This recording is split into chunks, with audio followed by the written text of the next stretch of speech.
Sore ini kita akan belajar dari perjanjian lama dari seorang wanita yang bernama Hana. Saya terus terang memiliki satu perhatian yang khusus secara spiritual tentang Hana. Sehingga saya menggalinya dan mengejarnya sampai dari sumber aslinya di Tanah Suci. Dan saya pernah pergi ke tempat di mana dia berdoa itu. Ada satu hotspot di Silo, bekas gereja Bizantium yang dibangun di sana. Dan gerejanya sudah hampir runtuh. Jadi orang peziarah dilarang masuk. Tapi orang Indonesia itu kalau berziarah, itu beda-beda tipis antara beriman dan nekat. Jadi saya lihat kanan tidak ada orang, kiri nggak ada orang, lihat sekeliling nggak ada orang, saya pergi ke sana. Saya loncatin, di situ ada pembatas dan saya berdoa. Tuhan, aku mau merasakan seperti yang Hana alami di masa itu. Dan itu rupanya membawa kekuatan secara spiritual dalam diri saya sebagai hamba Tuhan. Ketika berada dalam pergumulan seperti Hana alami, saya jadi ingat tempat itu. Bahwa ada Tuhan yang selalu menjawab doa. Amin. Ini penting. Sore ini Anda harus memahami bahwa kita memiliki Tuhan yang mendengar doa. Dan kalau dia mendengar, dia pasti menjawab. Bahkan pemazmur berkata seperti itu. Jadi Tuhan adalah pribadi satu-satunya yang tidak pernah menolak doa. Maka kalau Anda memiliki kerinduan hati untuk satu pergumulan tertentu, mengalami breakthrough dan terobosan, berdoalah. Karena Tuhan akan membuka segala jalan bagimu. Sama seperti dia melakukan terobosan buat Hana. Apa masalah Hana? Mari kita lihat dalam 1 Samuel, kita lihat mulai dari ayat 4. Pasal 1 ayat 4. 1 Samuel pasal 1 ayat 4. Pada hari Elkana mempersembahkan korban, diberikannya kepada Penina istrinya dan kepada semua anaknya yang laki-laki dan perempuan masing-masing sebagian. Ini berarti diberikan kepada anak Penina. Meskipun ia mengasihi Hana, ia memberikan kepada Hana hanya satu bagian sebab Tuhan telah menutup kandungannya. Katakan menutup kandungannya. Ini problem yang sangat besar di masa itu. Kalau seorang wanita tidak bisa melahirkan anak, maka ini permasalahan bukan hanya menjadi permasalahan di dalam keluarga. Ini jadi permasalahan domestik. Tetangga akan membicarakannya, para petinggi agama akan membicarakannya dan berkata ada yang salah di dalam diri Hana. Sehingga Tuhan menutup kandungannya.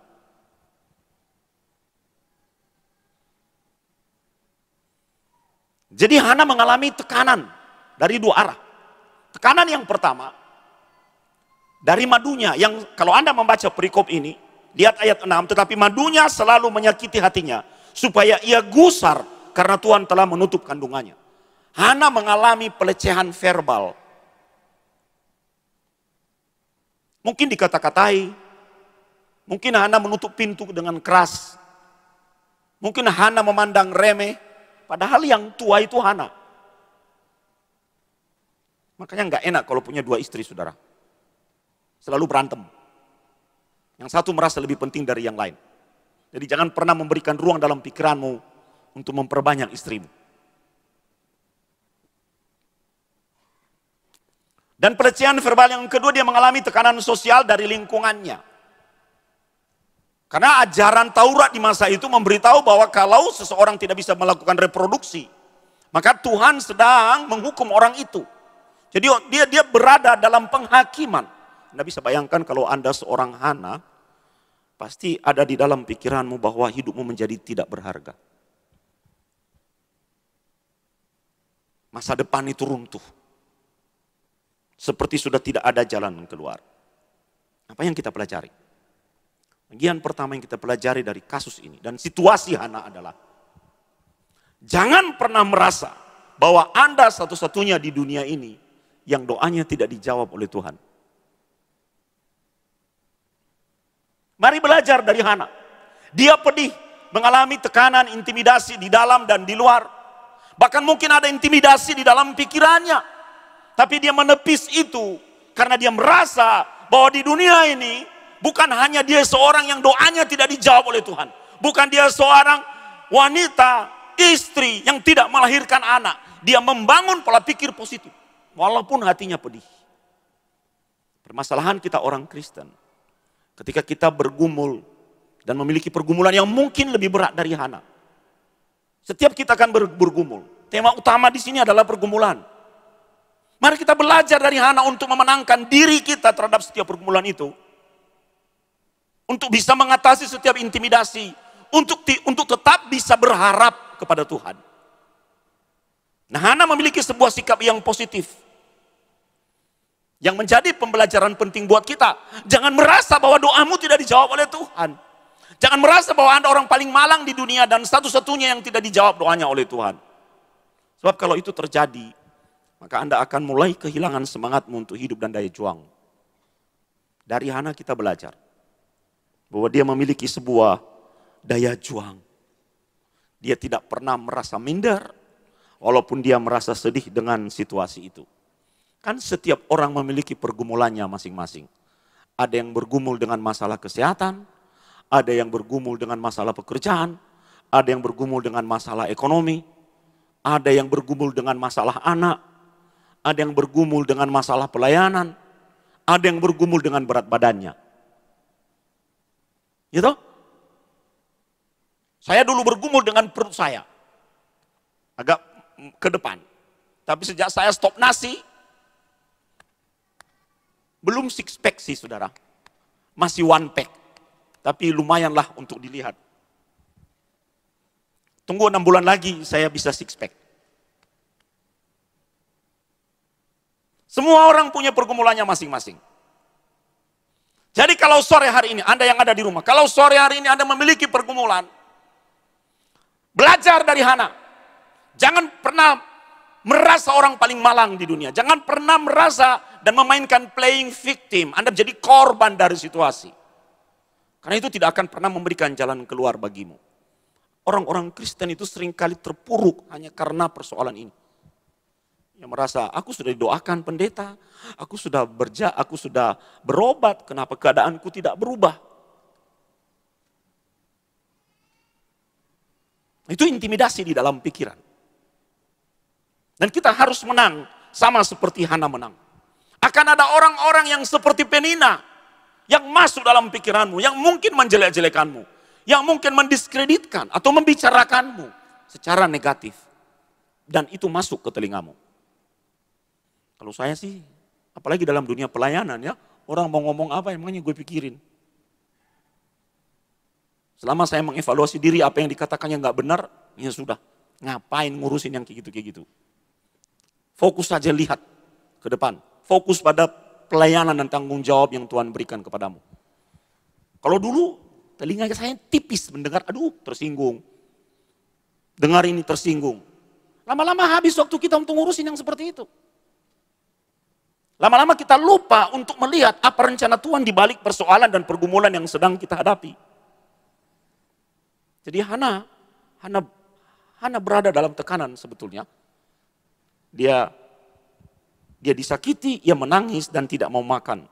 Elkana menghiburnya. Apa kata Elkana di dalam ayat 8? Hana, mengapa engkau menangis dan mengapa engkau tidak mau makan? Mengapa hatimu sedih? Bukankah aku lebih berharga bagimu daripada 10 anak laki-laki? Wah, yang penting buat Hana bukan Elkananya. Pergumulan hanya Hana kan anak.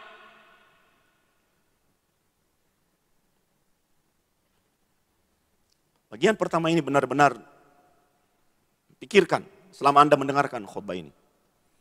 Anda harus bisa menyebutkan satu pergumulan secara jelas. Jangan bawa pergumulanmu dengan seperti sebuah list. 1, 2, 3, 4, 5, 6. Sore ini, khusus sore ini,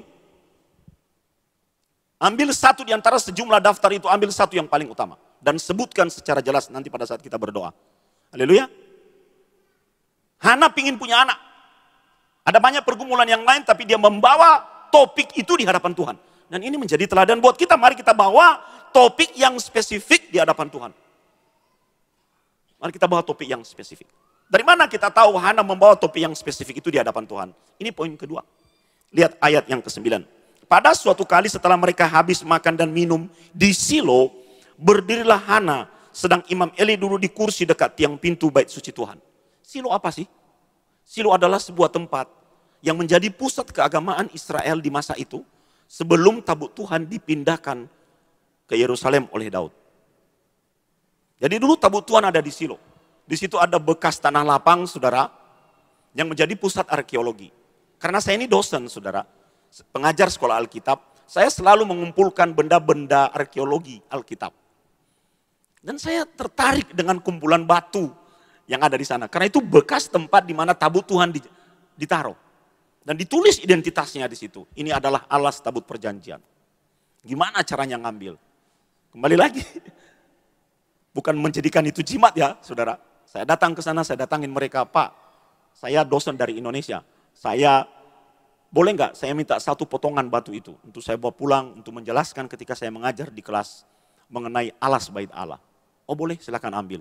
Butuh referensi nggak? Saya bilang butuh. Saya bawa pulang. Karena Silo adalah pusat keagamaan Israel ketika kisah ini berlangsung. Jadi karena Silo menjadi pusat keagamaan, semua suku-suku, karena ada perintah bagi orang Israel, paling tidak dalam upacara-upacara besar mereka harus pergi menyembah Tuhan di Silo. Kalau nggak bisa, maka paling tidak dalam sekali setahun saja mereka pergi ke Silo. Nggak bisa lagi, paling tidak sekali seumur hidup. Jadi rumah mereka jauh-jauh karena mereka sudah berada di dalam tanah yang sudah dibagi pada 12 suku. Elkana pergi ke sana bersama, dia rupanya rajin sekali untuk beribadah. Dia jauh dari rumahnya, saudara. Butuh waktu berhari-hari untuk membawa 2 orang istri dan anak dan segala perbekalan untuk pergi ke rumah Tuhan di Silo. Jauh.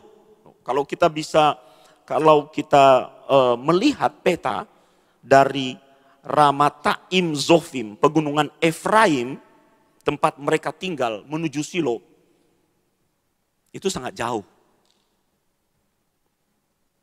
Siapa yang terjauh rumahnya dari gereja ini? Saya beritahu kepada saudara, jangan merasa paling jauh. Silo dan Ramatat Efraim jauh lebih jauh. Tetapi dia berani membayar harga untuk pergi ke rumah Tuhan di Silo. Kata kunci di sini adalah rumah Tuhan. Jadi ketika mereka pergi ke rumah Tuhan, Hana bersemangat. Karena dia punya alasan untuk pergi ke rumah Tuhan. Di sana dia bisa berjumpa dengan Elohim dan mencurahkan semua isi hatinya. Saudara, ketika Anda datang ke gereja, maka di dalam dirimu juga harus ada satu dorongan. Untuk apa datang ke sana? Untuk memuji Tuhan. Untuk berjumpa dengan Tuhan. Tadi pagi saya menjelaskan, kita datang ke gereja bukan karena status kejemaatan kita. Bukan karena status keagamaan kita. Ada satu passion di dalam diri kita yang mendorong kita. Karena kita bisa mengalami perjumpaan di rumah Tuhan. Namanya rumah Tuhan, bait. Tempat tinggal Tuhan atau kenisah. Dan Hana tahu itu. Dia bisa berdoa di rumahnya, dia bisa berdoa di jalan. Tapi Hana menyadari bahwa doa di rumah Tuhan sangat penting. Jauh lebih penting daripada di tempat yang lain. Karena apa? Karena itu adalah rumah Tuhan. Saya selalu mengajar, kalau kamu berdoa, doa yang manjur itu sebenarnya, saudara, dilihat dari sisi tempatnya, adalah di mana Tuhan ada. Di mana Tuhan ada? Gereja disebut apa? The house of the Lord. Dan ini teologi yang sangat penting. Oleh sebab itu jangan pernah tinggalkan gereja apapun situasimu. Karena gereja adalah rumah Tuhan. Dan gereja adalah tempat terbaik di mana Anda berdoa. Dan doamu akan dijawab. Jadi mari bangun sebuah sikap hati di dalam dirimu. Hana tidak punya jalan keluar loh saudara. Orang berkata kandungannya ditutup. Nggak bisa melakukan apa-apa lagi. Siapa harapannya satu-satunya? Tuhan. Makanya dia pergi ke rumah Tuhan. Jadi kalau Anda hadir hari ini di gereja ini, Anda sedang hadir di rumah Tuhan. The house of the Lord. pahami bahwa gereja adalah rumah Tuhan. Mengapa disebut rumah, apa rumah yang ada di Blora ini? Rumah bunga misalnya. Karena di situ ada bunganya. Rumah batik, karena di situ ada batiknya.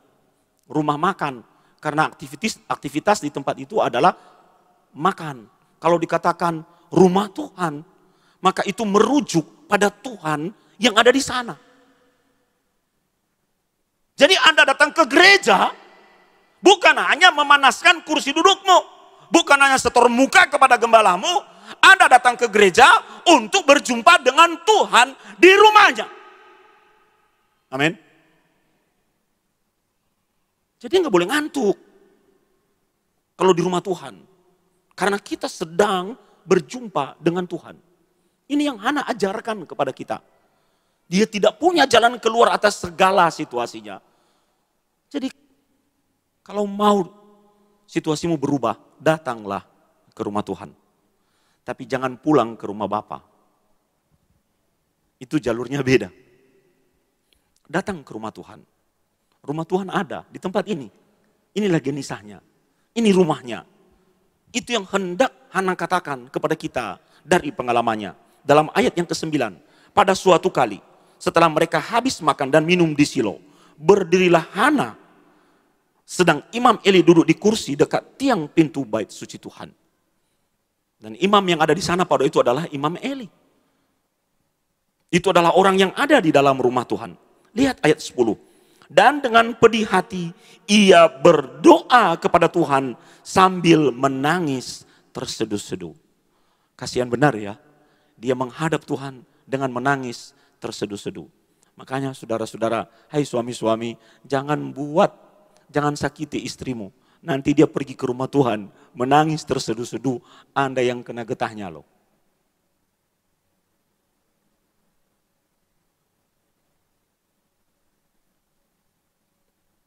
Nangisnya di rumah Tuhan. Guling-gulingnya di rumah Tuhan. Bergumulnya di rumah Tuhan. Mengucapkan doa itu di rumah Tuhan. Kenapa toh? Karena itu rumah Tuhan, dia ada di sana. Memang kita tidak bisa melihat Tuhan itu mana toh? Mana Tuhan? Tapi ketika Anda berdoa di genisahnya, Anda sedang terhubung dengannya secara pribadi. Itu sebabnya setiap kali Anda datang ke gereja, Anda satu semangat di dalam dirimu, aku mau ke rumah Tuhan. Aku mau membawa seluruh isi hatiku kepadanya. Selain datang menyembahnya seperti yang Hana lakukan, mempersembahkan korban, aku juga mau memanjatkan doa-doaku di rumah Tuhan. Tapi aneh bin ajaib, setiap ibadah doa di gereja manapun, jumlah yang hadir lebih sedikit.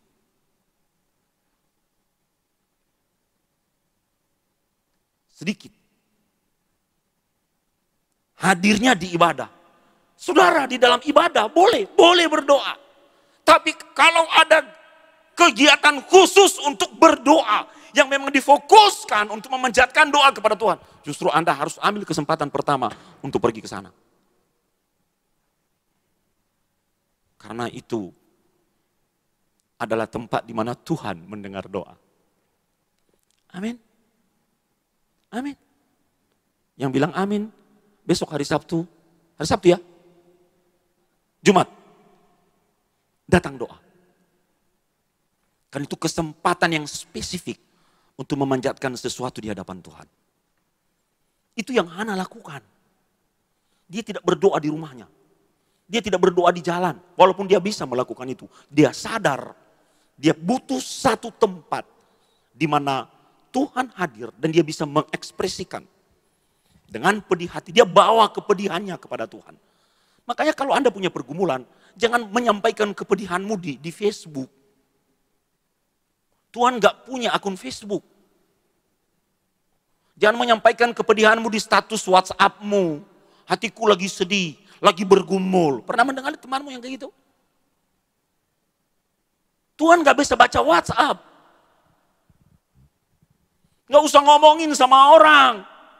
Dia bukan Tuhan. Datang pada Tuhan.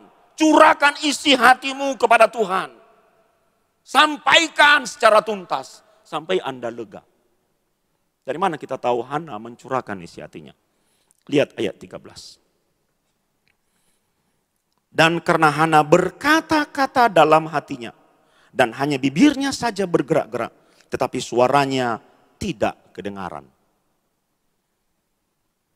Itu sebabnya Bunda selalu mengajarkan bahwa hubungan dengan Tuhan itu adalah hubungan rohani.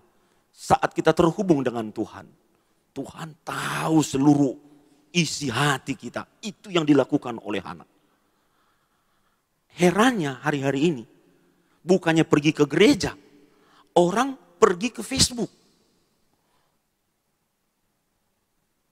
Orang pergi ke status WA untuk mencurahkan isi hatinya. Kita semua harus tertegur dengan ini. Dan harus mulai merubah. Seandainya Tuhan punya akun Facebook, saya orang pertama yang menganjurkan kita untuk selalu berdoa di Facebook.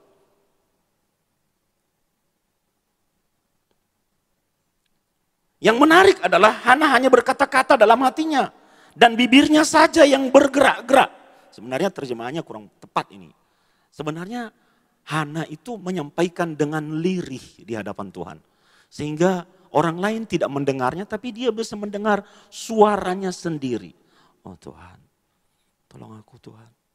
Jadi dia tidak ingin memperdengarkan suaranya dengan volume yang lebih keras, tapi dia mengeluarkan suara yang lirih. Tetapi dari jauh kita tidak bisa mendengar suaranya itu.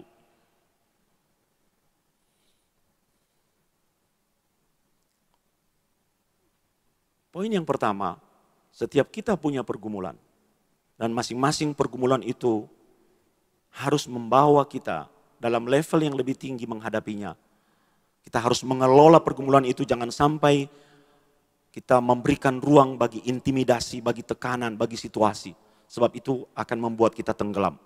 Kita harus terus membangun pengharapan.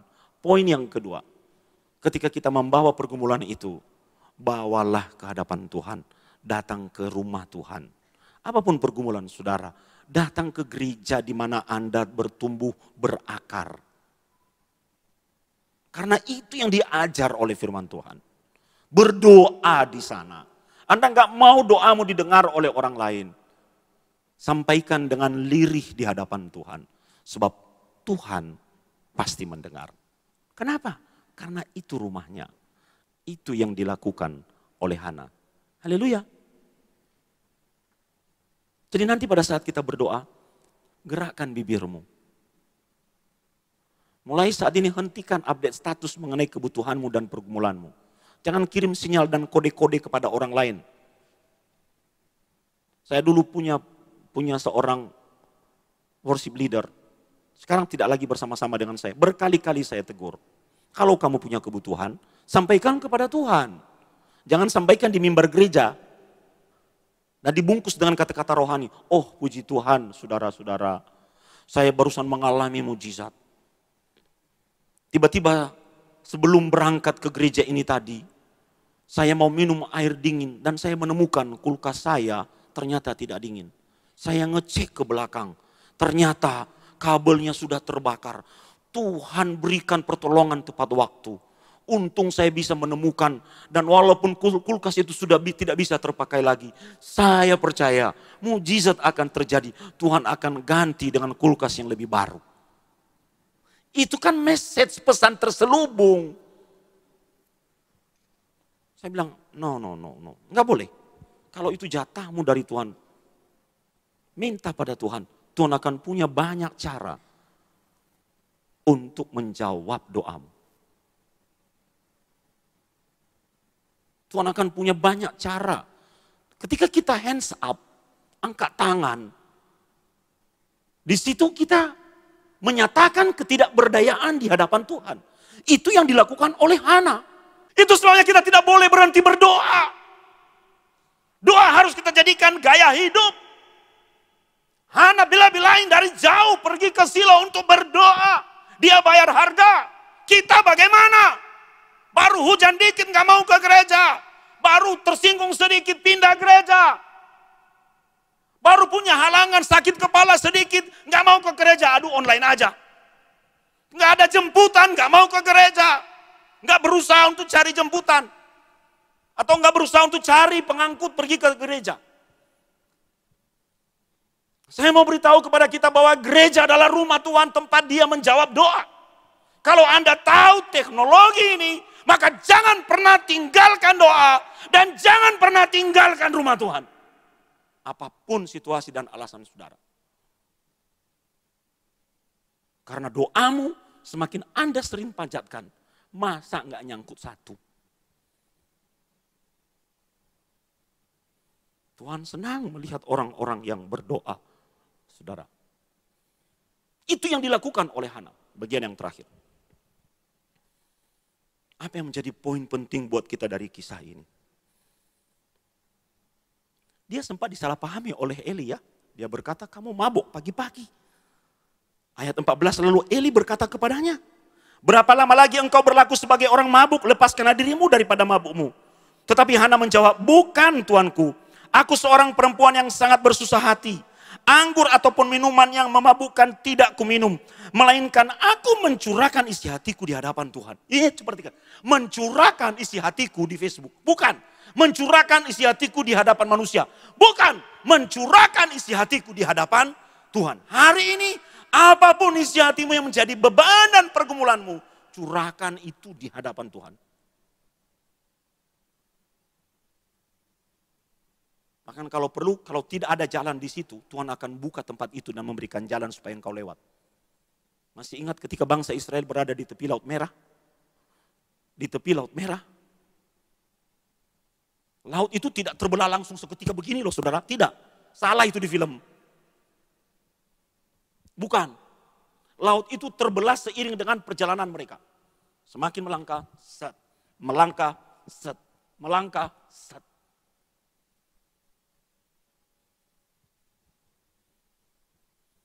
Jadi every day with miracle. Dan setiap hari adalah jalan yang baru yang Tuhan buka bagimu. Kalau Anda tidak berjalan, Tuhan tidak akan buka jalan di depan. Dan berkata Tuhan, nanti aku akan jalan ke sana kalau Tuhan buka. Enggak akan pernah terjadi. Tapi ketika kamu melangkah, Tuhan membuka jalan. Melangkah lagi, jalan yang dibuka lebih jauh. Melangkah lagi, jalan Tuhan buka lebih jauh. Saya berkata kepada anak saya, nak nanti perhatikan baik-baik. Kalau kamu sudah di sana, akan ada mujizat demi mujizat susulan seiring dengan kakimu melangkah. Dan itu yang terjadi. Bagaimana dengan kita? Eli berkata kepadanya dan menuduhnya mabuk. Tetapi Hana menjawab, bukan karena mabuk, tapi aku mencurahkan isi hatiku kepada Tuhan. Sore ini kita berdoa nanti curahkan isi hatimu kepada Tuhan. Amin. Mencurahkan, tahu mencurahkan seperti begini. Jadi ada air. Tadi saya ke pastori, di situ ada gentong. Diambil, dicurahkan sehingga seluruh isinya habis dan pindah. Itu namanya mencurahkan. Jadi curahkan isi hatimu kepada Tuhan. Nah, di mana mencurahkan isi hati itu? Di gereja, di rumah Tuhan. Tapi ini yang sangat penting. Jangan pernah lupakan apa yang saya katakan ini. Jawab Eli, coba lihat. Ayat ke-17 adalah kuncinya. Dan dijelaskan di dalam ayat 18. Jawab Eli, pergilah dengan selamat. Dan Allah Israel akan memberikan kepadamu apa yang engkau minta daripadanya. Ayat 18, sesudah itu berkatalah perempuan itu, biarlah hambamu ini mendapat belas kasihan daripadamu. Lalu keluarlah perempuan itu, ia mau makan dan mukanya tidak muram lagi. Pemain musik maju ke depan. Ini kata kunci yang sangat penting. Coba lihat kembali ayat 17, coba buka lagi ayat ke-17. Jawab Eli, pergilah dengan selamat. Saya ulangi, ini bukan sekedar kata-kata saudara. Jawab Eli, pergilah dengan selamat. Dan Allah Israel akan memberikan kepadamu apa yang engkau minta daripadanya. Siapa yang ngomong ini? Siapa yang ngomong ini? Eli. Apa yang dilepaskan Eli kepada Hana? Berkat. Anda tahu? Sudah mulai bisa menduga apa yang arah pembicaraan saya? Betapa pentingnya berkat imam. Dan berkat imam hanya bisa didapat di dalam rumah Tuhan. Ketika Anda berdoa dalam rumah Tuhan, berkat imam yang membuat itu mengalami percepatan. Berkat imam yang memateraikan. Berkat imam yang mengunci doamu itu. Dan menjadi jaminan bahwa Allah Israel akan memberikan kepadamu apa yang dikehendaki oleh hatimu. Siapa imam saudara di gereja ini?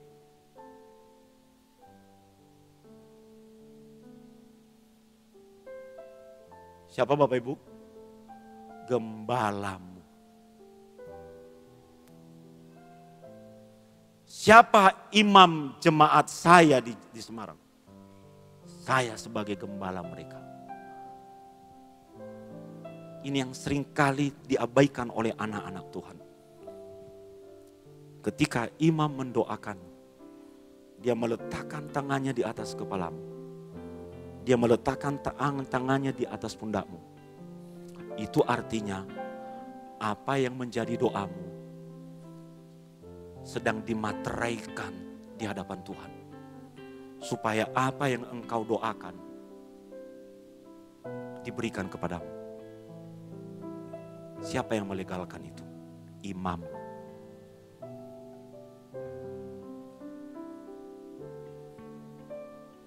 Imam.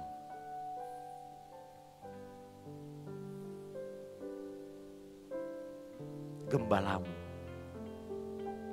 Ini adalah penjelasan biblikal yang sangat penting yang memateraikan doa sehingga didengar oleh Tuhan. Jadi ketika imammu sedang melepaskan berkat dari mimbar, itu kesempatanmu mendapatkan itu. Terima dan ambil dan imani bahwa imamku sudah memateraikan permohonanku di hadapan Tuhan. Dan itu menjadi jaminan untuk jawaban doaku. Saya mengajar jemaat di Semarang seperti itu. Dan hari ini saya mengajar saudara. Datang kepada imammu, tante, aku punya beban doa yang seperti ini. Saya sudah curahkan kepada Tuhan. Tolong tante letakkan tanganmu di atas kepalaku. Supaya apa yang aku curahkan ini didengar dan diberikan oleh Tuhan. Tante tidak perlu tahu doamu. Saya tidak perlu tahu doamu. Tapi apa jawab Eli kepada Hana? Tampilkan lagi ayat 17. Pergilah dengan selamat. Dan Allah Israel akan memberikan kepadamu yang engkau minta daripadanya. Jangan pernah tinggalkan gereja. Karena di dalam gereja ada imam yang menjawab doamu melalui legalitasnya. Saudara mengerti sekarang betapa pentingnya penumpangan tangan gembala atas doa kita? Haleluya. Berikan tepuk tangan buat Tuhan.